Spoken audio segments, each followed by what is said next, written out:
સુંદર દેખાવાની ઈચ્છા હવે માત્ર મેકઅપ કે ફેશન સુધી સીમિત નથી રહી. સોશિયલ મીડિયા, એઆઈ ફિલ્ટર અને ચેટ બોટ દ્વારા તૈયાર કરાયેલા પરફેક્ટ ચહેરા હવે લોકો માટે એક નવો બ્યુટી સ્ટાન્ડર્ડ બની રહ્યા છે.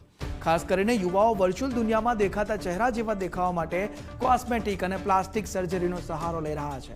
પરંતુ નિષ્ણાંતોનું માનવું છે કે આ અંધદોડ માત્ર શારીરિક જ નહીં, માનસિક સ્વાસ્થ્ય માટે પણ જોખમી બની શકે છે. એઆઈ જનરેટેડ સુંદરતાની આ દુનિયા લોકોને ક્યાં સુધી લઈ જઈ રહી છે તે એક સૌથી મોટો સવાલ છે. મોબાઈલ સ્ક્રીન પર એક ક્લિક સાથે ચહેરો બદલાઈ જાય છે.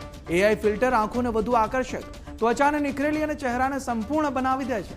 પરંતુ આ વર્ચ્યુઅલ સુંદરતા હવે વાસ્તવિક જીવનમાં પણ અસર કરી રહી છે.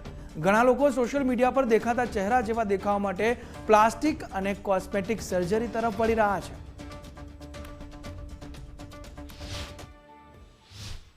C because of social media લોકોને બહુ હવે કોમ્પ્લેક્સમાં જવા લાગ્યા છે કે ભાઈ સામેવાળો છે એટલો સુંદર દેખાય છે, કાશ હું બી એટલો સુંદર દેખાતો હોત.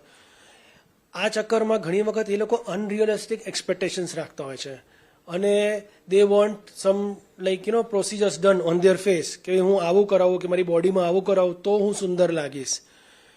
આમાં એવું છે કે cosmetic surgeries now days have become very advanced and very safe also. પણ એની એક લિમિટ છે. એક લિમિટ સુધી આપણે કોસ્મેટિક સર્જરી કરીને પેશન્ટના લુક્સને આપણે ઇમ્પ્રૂવ કરી શકીએ છીએ, પણ એનો કંઈ ડ્રાસ્ટિકલી એકદમ ચેન્જ નથી કરી શકતા.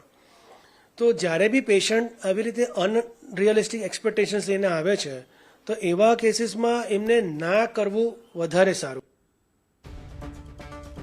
નિષ્ણાંતોના જણાવ્યા મુજબ છેલ્લા કેટલાક વર્ષોમાં નાક, હોઠ, જોલાઇન અને ફેસ લિફ્ટ જેવી કોસ્મેટિક પ્રક્રિયાઓની માંગમાં વધારો જોવા મળી રહ્યો છે. ખાસ કરીને યુવાઓ અને સોશિયલ મીડિયા ઇન્ફ્લુએન્સર્સમાં પરફેક્ટ લુક મેળવવાની સ્પર્ધા વધી રહી છે. પરંતુ દરેક સર્જરી સાથે જોખમ પણ જોડાયેલું હોય છે.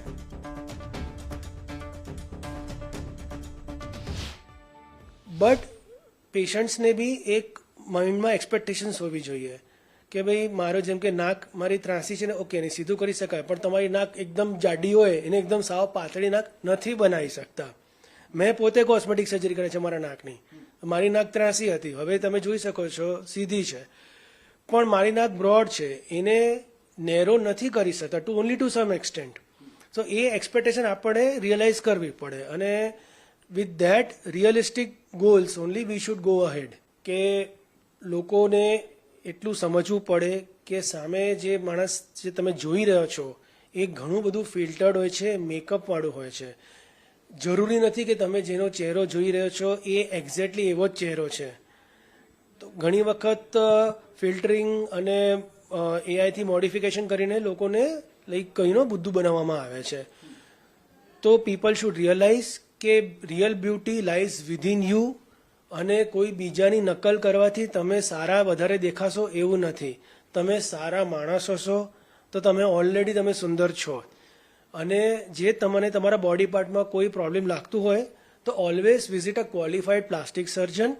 એમની જોડે તમે કન્સલ્ટેશન કરો, ડિસ્કશન કરો અને એનામાં કોઈ સુધાર ટુ સમ એક્સટેન્ટ જે બી 20%, 50%, 60% જે બી તમને સુધારો એ આપી શકતા હોય તો તમે કરાવો. પણ એની રિસ્ક અને એના કોસ્ટ સમજ્યા પછી જ કરાવો. પ્લાસ્ટિક સર્જરીથી ચહેરામાં ફેરફાર તો શક્ય છે, પરંતુ ઇન્ફેક્શન, નર્વ ડેમેજ, સ્કારિંગ, અસંતોષકારક પરિણામ અને વારંવાર સર્જરી કરાવવાની જરૂરિયાત જેવા જોખમો પણ ઊભા થઈ શકે છે. નિષ્ણાંતો માને છે કે એઆઈ ફિલ્ટર અને એડિટેડ તસવીરો વાસ્તવિકતા નથી. સોશિયલ મીડિયા અને એઆઈ ટેકનોલોજીએ સુંદરતાની વ્યાખ્યા બદલવાની શરૂઆત કરી છે. પરંતુ નિષ્ણાંતો સલાહ આપે છે કે કોઈ પણ કોસ્મેટિક કે પ્લાસ્ટિક સર્જરી કરાવતા પહેલા તબીબી સલાહ અને જોખમોની સંપૂર્ણ જાણકારી મેળવવી જરૂરી છે. કારણ કે વર્ચ્યુઅલ દુનિયામાં મળતી પરફેક્ટ ઇમેજ હંમેશા વાસ્તવિકતા નથી હોતી.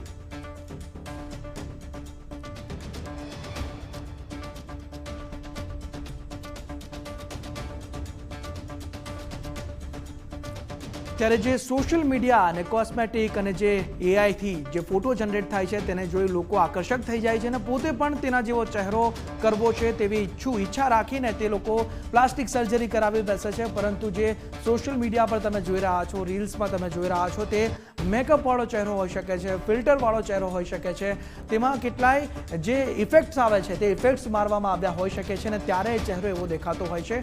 ત્યારે એ ચહેરાને જોઈને તમે પ્લાસ્ટિક સર્જરી તરફ વળી જાઓ તે કોઈ સમાધાન નથી.